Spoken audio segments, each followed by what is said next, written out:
এখন কথা হলো আপনি বহুদিন ধরে ইউটিউবিং করছেন, অনেক ভিডিও আপলোড করে ফেলেছেন, এখনও ভিডিও আপলোড দিচ্ছেন, কিন্তু দুঃখজনক বিষয় হলো যতই কোয়ালিটিফুল কন্টেন্ট আপলোড করি না কেন 10টা 5টা ভিউজ এসে আমাদের ভিডিওতে ভিউজ আসা বন্ধ হয়ে যায়।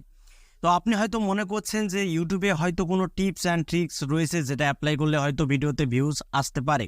না বন্ধুরা, এটা সম্পূর্ণই ভুল ধারণা। যতই আপনি টিপস অ্যান্ড ট্রিক্স অ্যাপ্লাই করেন না কেন আপনার ভিডিওতে ভিউজ আসবে না, 10টা 5টা ভিউজ এসে থেমে যাবে, এটাই স্বাভাবিক। এর কিছু কারণ রয়েছে, যেই কারণগুলো আমি আপনাদেরকে আজকের এই ভিডিওতে তুলে ধরার চেষ্টা করব।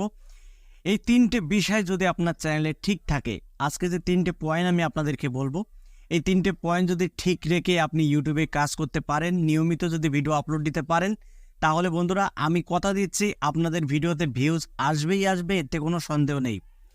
এবার দেখুন, আপনি যতই কোয়ালিটিফুল কন্টেন্ট তৈরি করেন না কেন, যতই ভালো থাম্বনেল তৈরি করেন না কেন, যতই আপনি ভালো টাইটেল সেট করেন না কেন, আপনার ভিডিওতে 10টা 5টা ভিউজ এসে থেমে যাবে, আপনার ভিডিওতে ভিউজ আসবে না যদি এই 3টে পয়েন্ট আপনি ফলো না করেন। আশা করি আপনারা এই 3টে পয়েন্ট আজকের এই ভিডিও থেকে আপনারা শিখে অ্যাপ্লাই করবেন, 100% আপনার ভিডিওতে ভিউজ আসবে। আর এইরকম টেকনিক কোনো ইউটিউবার আপনাদেরকে শিখিয়েছে কিনা আমি বলতে পারবো না, তবে আশা করি আপনারা আজকের এই ভিডিও থেকে অনেক কিছু শিখতে পারবেন। যাদের ভিডিওতে ভিউজ 10টা 5টা এসে থেমে যাচ্ছে, তাদের জন্য আজকের এই টিপসটা খুবই কার্যকর একটি টিপস। তো বন্ধুরা, প্রথম যে পয়েন্ট আমি আপনাদেরকে বলবো সেটি হলো, আপনার চ্যানেলে যাই হয়ে যাক না কেন, চ্যানেল থেকে কোনো রকমেই ভিডিও ডিলিট করবেন না। অনেকে কি করে, চ্যানেলে মিক্স কন্টেন্ট আপলোড করতে থাকে। মিক্স কন্টেন্ট আপলোড করার ফলে বা বিভিন্ন অন্য কারোর ভিডিওর ক্লিপ নিজের চ্যানেলে ব্যবহার করার কারণে হয়তো কোনো কপিরাইট স্ট্রাইক চলে এসেছে বা ক্লেম চলে এসেছে, যার ফলে কি হয়, সেই ভিডিওগুলো চ্যানেল থেকে ডিলিট করে দেয়। তো তারা মনে করে যে চ্যানেল থেকে ভিডিও ডিলিট করলে হয়তো কপিরাইট চলে যাবে বা ক্লেম চলে যাবে। তো বন্ধুরা, এটা সম্পূর্ণ ভুল ধারণা। আপনি ভিডিও চ্যানেল থেকে ডিলিট করেন বা নাই করেন, আপনার স্ট্রাইক কিন্তু থাকবেই 3 মাস।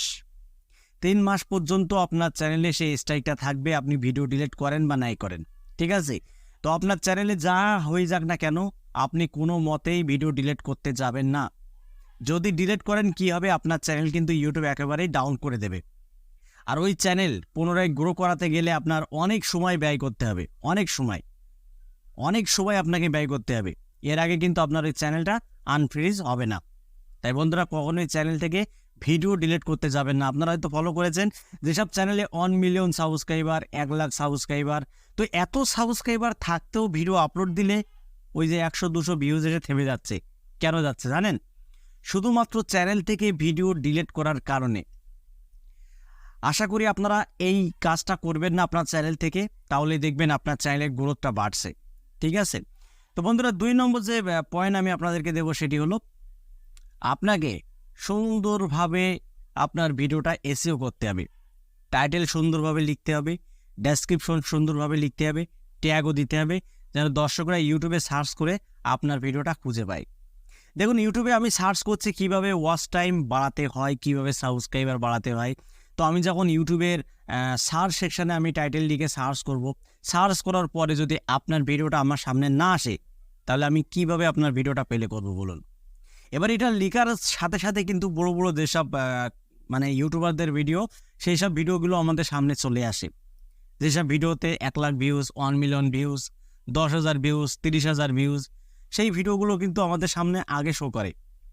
এর ফলে কি হয়, আমরা ওই ভিডিওগুলো ক্লিক করে দেখে নিই, আর আপনি যে ভিডিওটা আপলোড করেন সেই ভিডিওটা কিন্তু সার্চে আসে না, যার ফলে আপনার ভিডিওতে ভিউজ আসে না। এবার ওই বড় বড় ক্রিয়েটরদের ভিডিওর যখন আমরা প্লে করব, তাদের ভিডিওগুলো প্লে করার নিচে যদি আপনার ভিডিওটা যদি ইউটিউব সাজেস্ট করায় ওই ভিডিওর নিচে, তারপরেও কিন্তু আপনার ভিডিওতে ক্লিক পড়ার একটা সম্ভাবনা রয়েছে। তো ক্লিকটা কিভাবে পড়বে বা বড় বড় ইউটিউবারদের ভিডিওর নিচে আপনার ভিডিওটা কিভাবে নিয়ে আসবেন, এর সব কিছুর হলো মূল অপশান সেই ভিডিওর টাইটেল কিওয়ার্ড। আপনি যদি সুন্দরভাবে কিওয়ার্ড দিতে পারেন আপনার ভিডিওতে, ডেসক্রিপশন, ট্যাগে, টাইটেলে, তাহলে কিন্তু দর্শকরা ইউটিউব সার্চের মাধ্যমে আপনার ভিডিওটা খুঁজে পাবে, আপনার ভিডিওতে ক্লিক করে আপনার ভিডিওটা তারা দেখবে। এর ফলে কী হবে, আপনার ভিডিওতে ভিউজ ইনক্রিজ হবে। আশা করি ক্লিয়ারলি বুঝতে পেরেছেন। তো বন্ধুরা, 3 নম্বর যে পয়েন্ট বলবো সেটি হলো, আপনাকে প্রফেশনাল থাম্বনেল তৈরি করতে হবে এবং থাম্বনেলটা যেন ভিডিওর সাথে মিল থাকে। আপনি এমন কোনো থাম্বনেল তৈরি করবেন না যেন দর্শকরা আপনার ভিডিওতে ক্লিক করে দর্শকরা চলে যায়। কারণ দর্শকদের প্রতি আপনার একটা বিশ্বাস রাখতে হবে। আপনার ভিডিওতে আপনি যা রেখেছেন সেটাই আপনার ভিডিওর থাম্বনেলে রাখতে হবে, টাইটেলে রাখতে হবে। তাহলে কিন্তু দর্শকরা আপনার ভিডিওটা একটু মনোযোগ দিয়ে দেখবে। কারণ দর্শকদের সাথে যতই আপনি চালাকি করতে যাবেন ততই কিন্তু ধরা খেয়ে যাবেন। ঠিক আছে? মিসলিডিং করবেন না বন্ধুরা। আপনার ভিডিওতে যাই থাকুক না কেন, আপনার ভিডিও রিলেটেড আপনার থাম্বনেলেও সেটা দিতে হবে। অনেকে কি করে, এখন ট্রেন্ডিংয়ে চলছে যেসব ভিডিওগুলো, ফানি ভিডিও, রাজনৈতিক ভিডিও, তো ভিডিওতে দিচ্ছে একরকম কিন্তু থাম্বনেলে দিচ্ছে হিরো আলমের ছবি, তারপর শাকিব খানের ছবি, বিভিন্ন অশ্লীল মেয়েদের ছবি সেট করছে। তো এগুলো করলে তো হবে না। দর্শকরা যদি ক্লিক করেই যদি দর্শকরা আপনার ভিডিও ছেড়ে চলে যায়, তাহলে কি হবে আপনার ওই থাম্বনেলে ক্লিক বেট করে? তো বন্ধুরা, এই 3টে জিনিস আপনার চ্যানেলে ঠিক রাখুন, তাহলে দেখবেন ভিডিও আপলোড দিলে আপনার ভিডিওতে 10টা ভিউজ এসে থেমে যাবে না, আপনার ভিডিওটা কিন্তু সার্চ র্যাঙ্কে চলে যাবে। ঠিক আছে? তো বন্ধুরা, এই 3টে টিপস অ্যাপ্লাই করলে আপনার 100% এই সমস্যার সমাধানটা আপনি পেয়ে যাবেন। ভিডিও আপলোড দিলে দেখবেন আপনার ভিডিওটা সার্চ র্যাঙ্কে চলে গেছে। তো আশা করি আপনারা ক্লিয়ারলি বুঝতে পেরেছেন। ভিডিওটা এই পর্যন্তই ছিল। যদি ভালো লাগে একটি লাইক করে দেবেন, আর চ্যানেলে যদি নতুন হয়ে থাকেন চ্যানেলটি সাবস্ক্রাইব করে বেল আইকনটি ডাউন করে রাখবেন এরকম YouTube related tips and tricks পেতে। তো বন্ধুরা, আজকের মতো এখানেই বিদায় নিচ্ছি। দেখা হবে অন্য কোনো নেক্সট ভিডিওতে। সবাই ভালো থাকুন। ধন্যবাদ।